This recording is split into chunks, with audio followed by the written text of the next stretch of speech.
Assalamualaikum warahmatullahi wabarakatuh. Halo teman-teman, di video saya kali ini berisi tentang journaling materi dengan praktisi public speaking Ibu Fani Fitria SIP MA dengan topik pembahasan yaitu Communicating with Empathy.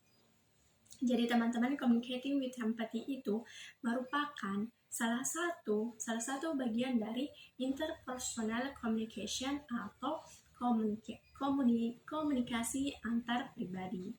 Nah, komunikasi interpersonal merupakan proses yang terjadi pada diri sendiri, yang di dalamnya ada proses berupa mentukarkan pikiran, ide, perasaan, dan apa yang ada dalam hati kita.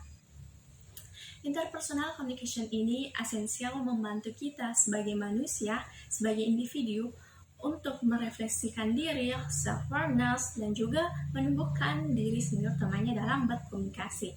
Interpersonal dapat terjadi secara sadar maupun tidak sadar dan dapat berdampak pada perilaku, sikap, dan pengambilan keputusan individu. Jadi, ketika kita berbicara komunikasi interpersonal, kita tuh tidak hanya tentang, kita sebagai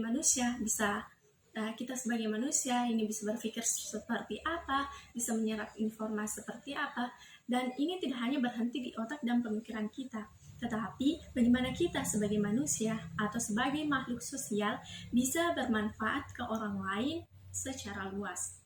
Ini salah satu fungsinya saya sekolah, menjadi mahasiswa, belajar di perguruan tinggi yang baik. Ya, nanti kalau sudah lulus, selain bekerja, tentunya ingin menjadi bermanfaat bagi orang-orang di sekitar saya.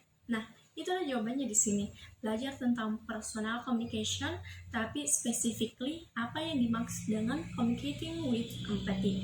Jadi, itu adalah bridge yang bisa kita pakai untuk menjembatani teori-teori yang konvensional, teori-teori yang bisa kita pakai sebagai tool yang implementatif, benar-benar aplikatif, bahkan praktis. Jadi salah satunya adalah jawabannya melalui apa yang dimaksud dengan communicating with empathy. Berkomunikasi dengan empathy atau communicating with empathy. Empati didefinisikan sebagai kemampuan untuk memahami dan berbagi perasaan kepada orang lain. Sebuah kemampuan di mana kita merasakan dan mencoba memposisikan diri kita dengan keadaan yang dialami oleh orang lain. Communicating with empathy atau komunikasi dengan empati. Apa itu berkomunikasi dengan empati? Berkomunikasi dengan empati berarti memahami dan mengakui perasaan, pikiran, dan pengalaman orang-orang yang berkomunikasi dengan kita. Hal ini melibatkan kita untuk menempatkan diri pada posisi orang lain dan mencoba melihat dari sudut pandang mereka.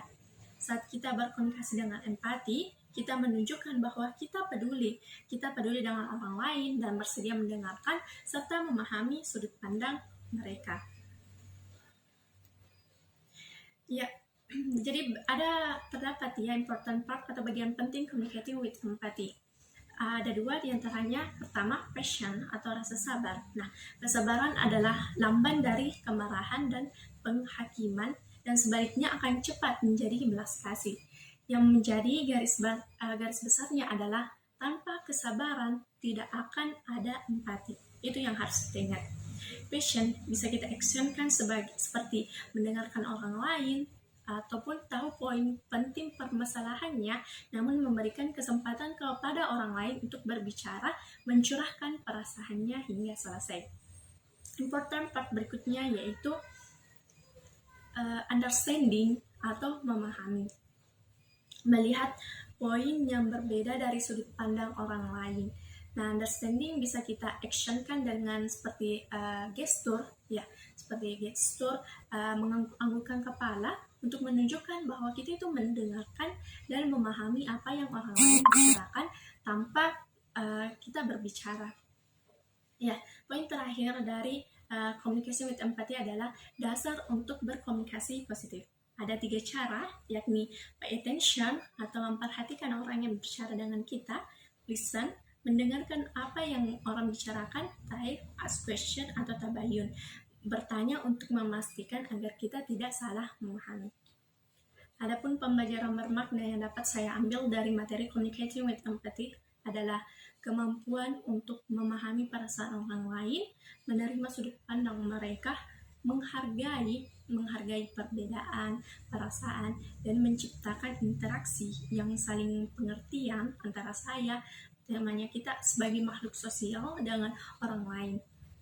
Utamanya saya pribadi sebagai mahasiswa pendidikan sekolah dasar, ya tentunya menjadi calon pendidik, calon guru, dapat menggunakan komunikasi empati ini dengan memposisikan pikiran dan perasaan saya menurut persepsi siswa nanti, sehingga siswa saya akan merasa didengar dan dipahami.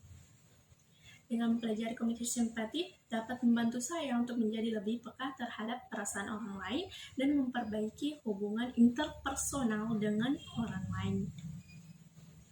Nah, setelah mempelajari atau dari materi Communicating with Empathy ini, saya menyadari kurangnya kemampuan saya untuk memahami sudut pandang orang lain atau kurangnya simpati saya pada masalah orang lain. Untuk itu, saya bertekad ingin meningkatkan sikap empati saya dengan memulai dari hal yang paling dasar atau yang paling sederhana, yaitu mendengarkan dengan baik saat berkomunikasi.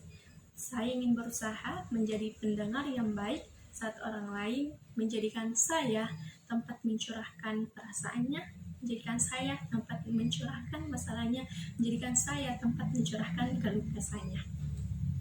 Nah, itulah sedikit journaling materi tentang Communicating with Empathy atau berkomunikasi dengan empati. Sampai berjumpa di journaling materi berikutnya. Assalamualaikum warahmatullahi wabarakatuh.